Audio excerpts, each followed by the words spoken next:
आज तुम्ही इथं आंदोलन केलेलं आहे, नेट पेपर आहे, ऑनलाईनचा प्रकार आहे, हे नेमकं काय?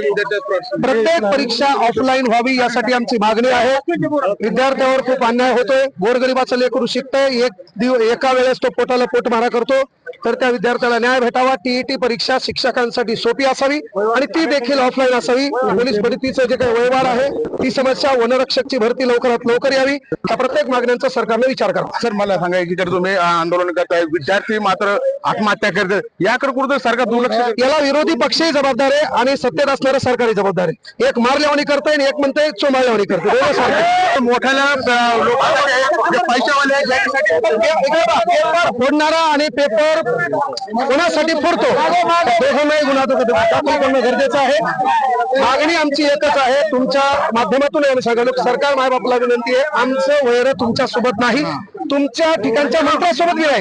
परीक्षा पारदर्शक घ्या. गोरगरीब विद्यार्थ्याच्या घराचं चित्र बदललं शिक्षण आहे ते चांगलं. विद्यार्थ्यावरती दबाव टाकला गेला की त्यांना मेसेज आले की तुम्ही आंदोलन जाऊ नका, तुमचे गुन्हे दाखल करा, असा विद्यार्थ्यावर जरी दबाव टाकला असेल तर विद्यार्थ्यांच्या मनातला हा राग आहे, तो राग तुम्ही पाहिलेला हे लक्षात घ्या. इथून पुढे तो राग अति होणार नाही याचा विचार सरकारनं प्रशासकीय यंत्रणेने करावा एवढीच अपेक्षा आहे. बरं सर, तुम्ही ज्या मागणी घेऊन रस्त्यावर उतरले आहेत, तुमच्यासोबत मोठ्या संख्येने विद्यार्थी आहेत, जर ह्या मागण्या मान्य झाल्या नाही तर तुमच्या मागण्या मान्य झाल्या नाही तर पुण्यामध्ये लाखापेक्षा अधिक मुलं असतील आणि ते आंदोलन आम्ही करणार.